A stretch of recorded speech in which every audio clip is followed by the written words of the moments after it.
Motorsports is thrilling enough. You obviously agree or you wouldn't be watching this. So it's hard to make a film about it that does the sport justice. And trust me, there are a lot of clunkers out there. I don't know about you, but I remember where I was at when the direction of my life was formed, Michigan International Speedway, on August 23rd, 1974, when I saw Richard Petty's fire red and petty blue Dodge go screaming by. Since then, probably just like you, we've been hooked. From our first media gig at the tender age of 15 in 1983 with Grand National Scene, to printing our own Supercars Today magazine in the 1990s, hence our name. Nothing against our open wheel friends, but if it has fenders, our nosy nature wants to find out the who, the why, and the how. We don't necessarily interview these people, we have conversations. So please subscribe to our channel and hit that bell to be notified of new content every Tuesday at noon. Thanks for watching, and please like, comment on, and share these videos. Today on the program... But there have been some very good cinematic motorsports moments captured for the silver screen, and we'd like to talk about those here. The 10 greatest racing movie scenes. We start the countdown here at number 10. He's actually going to start with Stroker Ace? Bear with me. Stroker is an egotistical champion, but even he falls for the legalese contract wording from a big money sponsor. Almost sounding like Darrell Waltrip's days at Dyguard, but in a Hollywoodized version, Ace tricks Clyde Torkel, owner of the Chicken Pit, to let him out of that contract. The scene I like here is when Torkel goes to the press box to let the world know that Stroker's no longer bound to the contract's terms. As of this moment, Stroker Ace is no longer driving for me. So you want to know is why? Because he no longer represents the Clyde Torkel Chicken Pit image. And then, of course, in the end, Torkel gets his comeuppance. Still, Ned Beatty fared better here than he did in Deliverance 11 years prior. When everyone, including Will Ferrell, aren't trying to be the funniest people of all time, there are actually a few moments they capture quite well. Like this scene where Ricky Bobby is standing alone at his door, that moment of complete solitude before climbing in the car and buckling in. And then as the field rolls off and the driver is rolling along in his spot,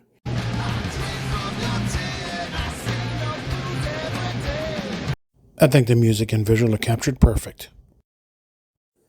Typical 1960s low-budget Hollywood movie, but with all the story elements like romance and the protagonist and blah, blah, blah. Other than that, there's some really terrific footage of that generation's race cars on the silver screen. Anywho, the reason I included this clip here is I don't think I've ever seen a car fly as high as this one. Well, except in the Blues Brothers. I actually think this one is better than Redline 7000, though it's basically the same era and storyline.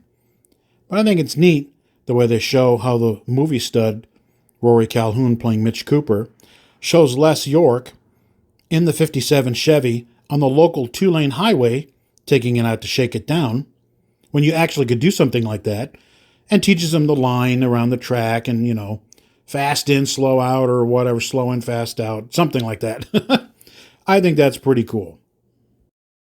Rockets shooting out of doors, fender panels flapping like paper in the breeze, cars filthy, sugar packets on Nicole Kidman's thighs. Well, that last part was nice. Despite all that, I had listed Days of Thunder in sixth because of how important communication between a driver and his team are. It basically showed the gap in generations and how it was bridged, which led to them starting to win races like Harry Hyde and Tim Richmond supposedly did in real life. This is a dramatized version of Dale Sr.'s life, so who knows how much of it is true. And really, who cares? But I included it here because of the test Sr. allegedly did with his kids Kerry, Kelly, and Dale Jr. And as the latter starts to turn great lap times, and you see the look on everyone else's faces as they're starting to watch this ground floor of a stellar career taking place, even though the rest of the world doesn't know it yet. For number 4, I'm not sure if this has anything to do with the story of Wendell Scott being chased and then pulling into his own garage, only to have the cops find him sitting there with the engine on the ground. I still think it's hilarious to see them following him, but ultimately, the revenuers find Scott at home, under the bubbles in the tub. Ah, the life of a moonshine runner. I mean, if you're the cop, who's going to reach in to see if Wendell is clothed, a la Blazing Saddles? Not me. If we tried, there's a lot to unpack here. But in a nutshell, married former Formula One champ Jean-Pierre Sarti is growing tired of racing, but can't seem to quit. Fighting for a championship amongst other hungry drivers, he meets a journalist who's urging him to stop. But he's got this one more race to run. I don't care what anybody says. Team politics always plays a role, and Sarti's car falters at the initial start, forcing him to play catch-up.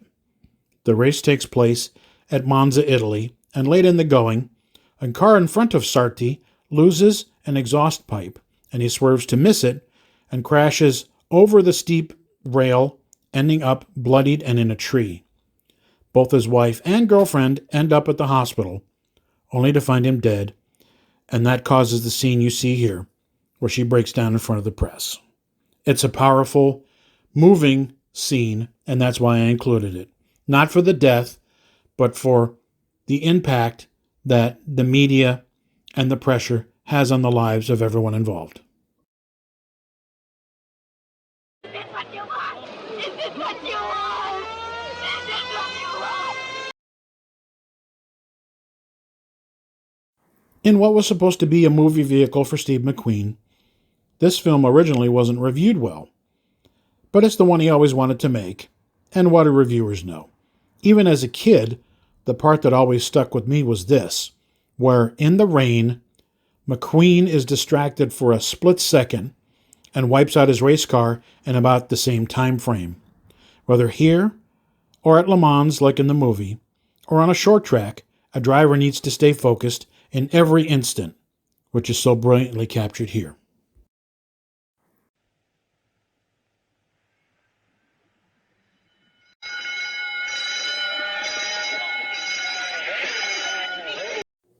Dale Jr. and I have one thing in common, at least.